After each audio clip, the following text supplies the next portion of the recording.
ये कहानी एक ड्रीम गॉड यानी कि ख्वाबों के देवता की है। ख्वाबों का देवता असल दुनिया में अपने एक असिस्टेंट को ढूंढने के लिए जाते हैं। जिस आदमी को ढूंढने के लिए आए थे वो लोगों को बुरे ख्वाब दिखाता था। वो बुरा इंसान था तो इसलिए दुनिया में भी आकर बुरा ही काम कर रहा था। लोगों की आंखें निकाल कर खाता था। वो अपने ख्वाबों की दुनिया से भाग आया था क्योंकि वो अपने हेड ख्वाबों के देवता के साथ काम नहीं करना चाहता था। सीन शिफ्ट होता है एक प्रोफेसर पर। वो एक सिटी में एक अमीर आदमी से मिलने के लिए आया था। ये काला जादू किया करता था और इसके इस बड़े से महल में बहुत सारे लोग काला जादू सीखने के लिए आते थे। प्रोफेसर ने कुछ दिन पहले ही अपना बेटा खो दिया था, यानी कि उसका बेटा मर चुका था। यहाँ पर इस अमीर आदमी को एक किताब देता है। उस किताब के अंदर काले जादू के मंत्र लिखे हुए थे। सोचता है कि ये इन मंत्रों को पढ़कर डेथ गॉडेस यानी कि मौत की देवी को अपने काबू में कर लेगा और फिर इसके बाद ये लोग अपने बेटे उससे मांगेंगे। वो आदमी वो जादू शुरू करता है। जादू उल्टा हो गया था। वो जादू ख्वाबों के देवता पर चल गया था। इस वजह से वो ख्वाबों का देवता अब उस आदमी के कब्जे में आ जाता है। कैद कर लिया था। ये आदमी जो काला जादू किया करता था, इसको जादू कोई अच्छी तरह नहीं आता था। इनको अभी तक ये लग रहा था कि इन्होंने मौत के देवता को कैद किया है। ये उस ख्वाबों के देवता की 3 चीजों को चुरा लेते हैं। एक हेलमेट जो कि एक जादुई हेलमेट था, दूसरा एक रूबी जो कि एक लॉकेट में थी और तीसरा जादुई रेत की पोटली थी। ख्वाबों के देवता के होश में आते ही वो आदमी उससे अपने बेटों को मांगता है। उनको बिल्कुल भी जवाब नहीं देते। कैद करने की वजह से पूरी दुनिया में सिस्टम तबाह हो जाता है क्योंकि ख्वाबों के देवता का जो काम था वो कोई भी नहीं कर रहा था। जितने भी लोग नींद में थे वो सब के सब मर गए थे। 10 लाख से ज्यादा लोग थे जो नींद में ही मर गए थे। अब उस अमीर आदमी के पास ख्वाबों के देवता का वही असिस्टेंट भी आता है जो चाहता था कि वो आदमी और भी ज्यादा ख्वाबों के देवता को अपनी कैद में रखे। वो उस ख्वाबों के देवता के गिर्द एक जादुई घेरा बनाते हैं और उसको एक मजबूत ग्लास कवर में बंद कर देते हैं। वहाँ पर गार्ड्स दवाई खाया करते थे ताकि उन लोगों को नींद न आए। अगर हम सो गए तो ये हमें मार देगा। ख्वाबों के देवता के पास एक बर्ड भी था और उसने वहाँ पर उन सब पर नजर रखी हुई थी क्योंकि वो अपने मालिक को आजाद करवाना चाहता था। इसी तरह वक्त गुजरता रहता है। एक दिन गार्ड्स की गैर मौजूदगी में उस जादूगर आदमी का बेटा ख्वाबों के देवता के पास जाता है और कहता है कि मुझे बिल्कुल भी अच्छा नहीं लगता कि मेरे फादर ने तुम्हें कैद में रखा हुआ है। अगर मेरे बस में होता तो मैं तुम्हें कब से इस कैद से आजाद करवा देता। तभी वो जादूगर आदमी अपने बेटे की बात सुन लेता है और वो उसको बहुत ज्यादा मारता है। कहता है तुम पागल हो गए हो। तुम जानते हो अगर वो देवता आजाद हो गया तो हम सबको मार देगा। अगर तुम चाहते हो कि मैं तुम्हें माफ कर दूं तो उस ख्वाबों के देवता का एक परिंदा है जिसे तुम्हें मारना होगा। अब वहाँ पर वो परिंदा बहुत ही चालाकी से आग लगाने की कोशिश कर रहा था ताकि वो अपने मालिक को छुड़वा सके, पर तभी उस जादूगर आदमी का बेटा उसको गोली मार देता है।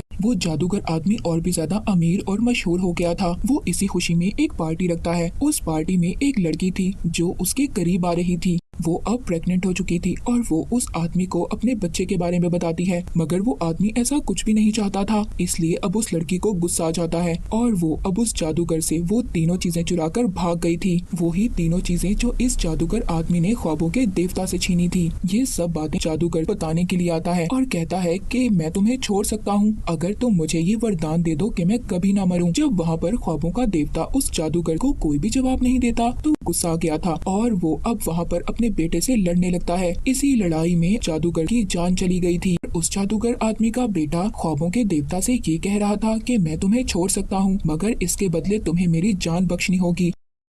बहुत सारा वक्त गुजर जाता है। अब उस जादूगर का बेटा भी बूढ़ा हो गया था। वो अपने आखिरी वक्त में देवता के पास आता है और अभी भी वो उससे यही कह रहा था कि मैं तुम्हें छोड़ दूंगा मगर तुम्हें इसके बदले मुझे माफ करना होगा। तभी जब वो वहाँ से जा रहा था तो उसकी व्हील चेयर से वो जादुई घेरा थोड़ा सा मिट गया था जिसमें वो ख्वाबों का देवता कैद था और इसके बाद वो आजाद हो गया था। उसने उस जादूगर आदमी के बेटे को उसके ख्वाबों की दुनिया में ही कैद कर दिया था। अपनी दुनिया में आ गए थे, यानी कि अपने ख्वाबों की दुनिया में सब कुछ बर्बाद हो चुका था क्योंकि ख्वाबों के देवता पूरे 100 साल से उस आदमी की कैद में थे। दूसरी तरफ उस असिस्टेंट को भी ये बात पता चल जाती है जो बुरे ख्वाब दिखाया करता था। उसको इस बात का डर था कि ख्वाबों के देवता मुझे भी मार देंगे। वो अब उस लेडी के पास जाता है जो लेडी उस जादूगर से 3 चीजें चुरा कर लाई थी। पास आया था वो 3 चीजें लेने के लिए। उसको बताती है कि 2 चीजें तो मैंने बेच दी थी और एक जादुई लॉकेट मेरे पास है। उस लॉकेट ने उसको अभी तक जवान कर रखा था। असिस्टेंट उस लेडी से वहाँ से जबरदस्ती करने की कोशिश कर रहा था तो उस जादुई लॉकेट से उस असिस्टेंट को उसकी सपनों की दुनिया में कैद कर देती है। वहीं पर अब ख्वाबों के देवता को दोबारा से अपनी दुनिया बनाने के लिए अपनी 3 जादुई चीजों की जरूरत थी। इसीलिए ये फैसला करते हैं कि वो 3 देवियों को बुलाएंगे जो इस ख्वाबों के देवता को उन चीजों के बारे में बता सकती थी।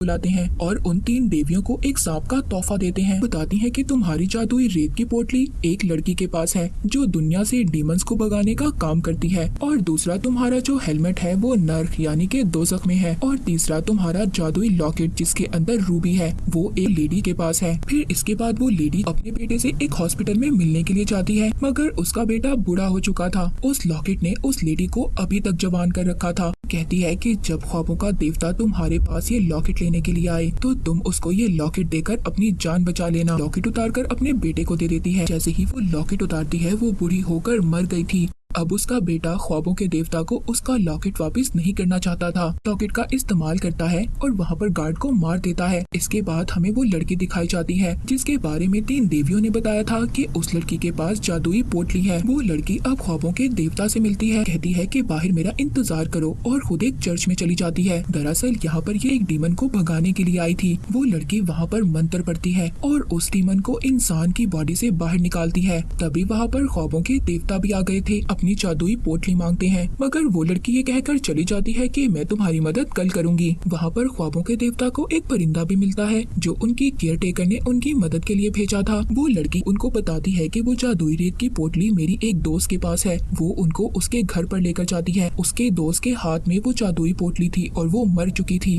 अब ख्वाबों के देवता को अपनी एक चीज रेत की पोटली तो मिल गई थी। असिस्टेंट को देखते हैं जो उसी लेडी के बेटे के पास आया था जिसके पास रूबी थी। उससे मिलने के बाद उस असिस्टेंट को ये पता चल गया था कि ये बिल्कुल साइको है। दूसरी तरफ ख्वाबों के देवता नर्क यानी के दोज़ख में चले गए थे। वहाँ का गेटकीपर उनको असल रास्ते पर लेकर जाता है और वो वहाँ पर दोज़ख की मलिका के पास लाया था। वो वहाँ पर दोज़ख की मलिका को अपने बारे में सब कुछ बताते हैं कि कैसे उनके जादुई हेलमेट को चुरा लिया गया था। बताते हैं कि तुम्हारी ही नर्क में एक डीमन के पास मेरा वो हेलमेट है। वो हेल की मलिका वहाँ पर अब उस डीमन को बुलाती है जिसके पास वही जादुई हेलमेट था। वो डीमन कहता है कि मैं तुमसे यहाँ पर एक गेम खेलूंगा, अगर तुम जीत गए तो ये जादुई हेलमेट तुम्हारा, और अगर तुम हार गए तो तुम्हें सारी जिंदगी यहाँ पर मेरा गुलाम बनकर रहना होगा। अब यहाँ पर वो खेल ख्वाबों के देवता जीत गए थे क्योंकि उन्होंने सही सवालों का जवाब दिया था। ख्वाबों के देवता को अपनी दूसरी चीज जादुई हेलमेट भी मिल गया था। अब उस रूबी लॉकेट तक पहुँच गए थे, मगर जैसे ही वो उसको उठाने की कोशिश करते हैं तो वो पीछे जाकर गिरते हैं और बेहोश हो गए थे क्योंकि वो रूबी अभी तक लेडी के बेटे के कब्जे में थी। वो एक रेस्टोरेंट में जाता है, वहाँ पर उस रूबी की पावर का इस्तेमाल करता है और सब पर जादू कर देता है कि सब लोग एक दूसरे से सच बोलने लगे, और ऐसा ही होता है। रेस्टोरेंट में लोगों का पागलपन इतना ज्यादा बढ़ गया था कि वो लोग खुद से ही खुद को मार लेते हैं। वहीं पर ख्वाबों के देवता आते हैं। वो उस आदमी को समझाते हैं कि ये रूबी तुम्हारे साथ यहाँ पर रहने वाले लोगों को भी नुकसान पहुँचा रही है, मगर उस आदमी को कोई भी बात समझ नहीं आ रही थी क्योंकि वो भी उस रूबी लॉकेट के बस में था।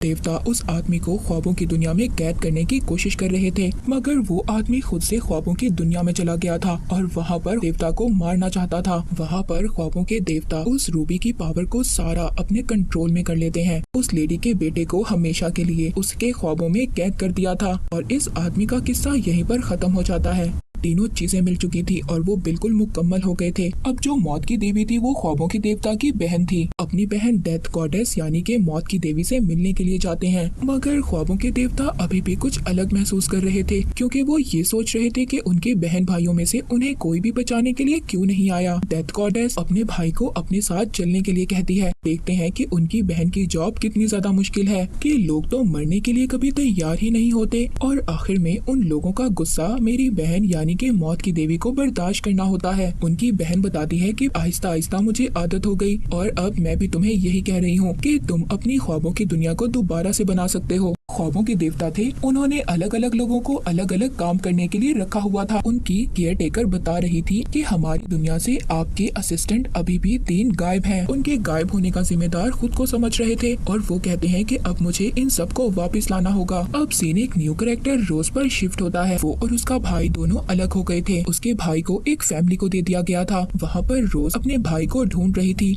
ख्वाबों के देवता कहते हैं कि मैंने रोज पर नजर रखी हुई है और उसी की मदद से मैं अपने तीनों असिस्टेंट को ढूंढ कर लाऊंगा। पर ख्वाबों के देवता रात ही में रोज पर नजर रख सकते थे, इसीलिए वो दिन में अपने एक परिंदे को उस पर नजर रखने के लिए भेज देते हैं। रोज अपनी दोस्त के साथ अपने भाई को ढूंढने के लिए निकल जाती है। एक ऑर्फन हाउस में जाती है जहाँ पर उसका भाई रहा करता था। वो वहाँ की ऑर्फन हेड से पता करती है तो उसको पता चलता है कि उसके भाई को एक फैमिली ने अडॉप्ट कर लिया था। वो हेड ये भी बताती है कि तुम्हारा भाई एक अच्छी लाइफ गुजार रहा है जो तुम उसे नहीं दे पाओगी। अब जो बर्ड ख्वाबों के देवता ने रोज पर नजर रखने के लिए भेजा था वो आकर बताता है कि रोज अपने भाई को नहीं ढूंढ पा रही, और सबसे हैरानी वाली बात ये थी कि वो अपने ख्वाब में भी जाकर अपने भाई को नहीं ढूंढ पा रही। तभी वो ख्वाबों के देवता के पास पहुंच गई थी। रोज को ये बताते हैं कि मुझे ऐसा लगता है कि तुम्हारा भाई मेरे एक असिस्टेंट के साथ है और अपने भाई को सिर्फ तुम ही ढूंढ सकती हो क्योंकि तुम एक वॉर्टेक्स हो। वॉर्टेक्स वो होती है जो अपने ख्वाबों की दुनिया में रहकर दूसरे इंसान के ख्वाब में जा सकती हो। जब ख्वाबों के देवता के साथ रोज अपने भाई को ढूंढती है तो वो कामयाब हो जाती है। उसको उसका भाई मिल गया था और ख्वाबों के देवता को अपना असिस्टेंट मिल जाता है जो उनकी ख्वाबों की दुनिया से गायब हो गया था।